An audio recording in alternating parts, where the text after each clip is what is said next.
अस्सलामुअलैकुम वरहमतुल्लाहि वबरकातुहू। मैं हूं उमर फ़ारूक। आप देख रहे हैं मेरा यूट्यूब चैनल तबसरा टीवी। ये क्लिप देखें, उसके बाद बात करते हैं। धंधा होता है बाजी हल्का फुल्का, मैं लड़की हल्का फुल्का क्या होता है? हल्का फुल्का धंधा होता है। कभी कभी कोई लड़की आ जाए तो शर्म नहीं आती तुम्हें? काम करना। अपनी उम्र देखो तुम कैसे भाई बुकिंग हुई होती है, पैसे तय करती हो, क्या होता है? वो आते हैं बंदे, किसके घर हम काम करते हैं, पैसे लेते हैं तो फिर हमसे करवाते। मुझे शर्म आ रही है कि मैं तुमसे सवाल क्या करूं। अपनी उम्र देखो, ये तुमने स्कार्फ लपेटा है? बंदा को छोड़ा है तुमने लाहौर पूरे का। दलाली कब शुरू की? कहा तो बात निकाह के बाद मैंने दलाली शुरू की है। स्टेटमेंट सुनते जाएं। कितने पैसे बनाए बीवी की दलाली करा के? कुछ भी नहीं बनाया जी। और खामद किधर होता है? वो गाड़ी चलाता है। उसको पता है इस बात का? हाँ जी। शक्ल तो दिखाओ भाई इसके मियाँ की। कौन सा मियाँ है इसका? हाथ ऊपर करे। जी मेरे भाई, क्लिप आपने देखा है, कितनी शर्म की बात है। ये जो ख़वातीन नज़र आ रही हैं, इनका अगर आप हिजाब देखें ना, इनका हिजाब, इनका खड़े होने का तरीका सलीका, तो ऐसे लग रहा है जैसे अभी अभी उम्रा करके आई हैं, अभी अभी जहाज़ से उतरी हैं। लेकिन जो इनके कारनामे हैं जो बता रही हैं, तो अल्लाह ताला मुआफ़ फरमाए। अल्लाह ताला सबकी माँ बहन बेटियों की रिश्ते महफूज फरमाए। इस्लाम ने औरत को कितना अच्छा मकाम दिया है, कितनी इज्जत दी है। इस्लाम से पहले औरत का क्या हाल था? औरत को इस्लाम से पहले कोई इज्जत नहीं थी औरत की।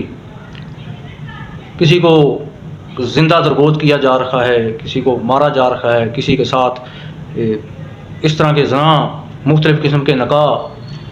लेकिन इस्लाम ने आके औरत को जो मकाम बख्शा है, जो इज़्ज़त बख्शी है, वो किसी दौर में भी शायद औरत के पास वो मकाम और इज़्ज़त नहीं था। लेकिन ये ख़वातीन खुद भी धंधा करती हैं और अपने घर के अंदर इन्होंने अड्डा बनाया हुआ है। दूसरी जो कौम की बच्चियां हैं, बेटियां हैं, उनको वर्गला कर लाती हैं, उनको घर के अंदर ज़बरदस्ती कैद करती हैं और फिर उनसे भी धंधा करवाती हैं और उनकी कमाई खुद खाती हैं। और साथ ही वो औरत का बंदा भी खड़ा हुआ है, वो दल्लू राम जो हाथ खड़ा कर रखा है, जी मैं इसका बंदा हूँ, वो खुद ये काम करवाता है। बाहर से कस्टमर लेकर आता है अपनी बीवी के लिए। जिसने अपनी औरत का दफा खुद करना था, उसकी इज्जत का मुहाफ़िज़ बनना था, वो बेगैरत बाहर से दूसरे लोगों को लेके आता है कि कोई 1500 मुझे दो और मेरी बीवी के साथ मुंह काला करो। और वो एंकर पूछ रही है, अब तक कितने पैसे तूने जमा कर लिए, क्या बनाया है इस कमाई से? कहता है जी कुछ भी नहीं।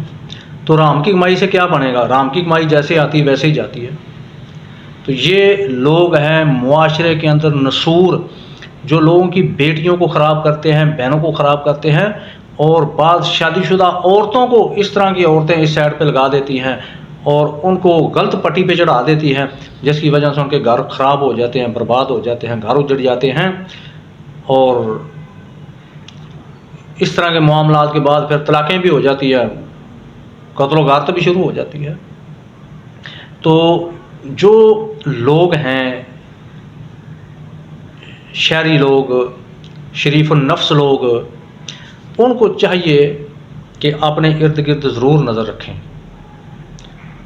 अपने कोई महल्ले में हो, गांव में हो, जहाँ पर भी अपने इर्द गिर्द ज़रूर नज़र रखें। अगर कोई किराएदार नया आया है तो ये कैसा है, इसका करैक्टर कैसा है, इसका चाल चलन कैसा है, इनके घर में कौन आता है कौन जाता है, 2-3 दिन में पता चल जाता है, हर बात वाज़ेह हो जाती है। तो इस तरह के लोग जहाँ पर भी मिलें, जहाँ पर भी बैठें, उनकी गिरफ्त करो, कानून को बताओ कि ये जहाँ ये धंधा हो रखा है, लोगों की बहू बेटियों को ख़राब किया जा रखा है, ये काम शरीयत के ख़िलाफ़ हो रखा है, ताकि कानून उनके ऊपर गिरफ्त करे। जैसे अब ये पार्टी काबू आई है, पता नहीं कहाँ से पकड़ी गई है, वो एक बच्ची ने शायद इंकशाफ किया है, उसको इन्होंने कैद रखा हुआ था, उसके साथ ज़्यादती करवाते थे। तो कैसे अल्लाह ने उसका सबब बनाया बाहर निकलने का, तो ये इनका पर्दा चाक हो गया है। तो इसी तरह के लोग हर गली महल्ले में मौजूद होते हैं, तो जिनका ज़हन ये होता है कि हमने हराम कमाई खानी है, अपनी औरतों की कमाई खानी है, बीवियों की कमाई खानी है, उनको गलत रास्ते पे चलाना है और उनकी कमाई खानी है। वो फिर आगे जाल बिछाती हैं, मुख्तलिफ़ औरतों को अपने जाल में फंसा कर लेके आती हैं और फिर वो पूरा एक कारखाना चला लेती हैं, अपनी फैक्ट्री चला लेती हैं इसी काम की। अल्लाह ताला हदायत दे ऐसे लोगों को। अस्सलाम वालेकुम।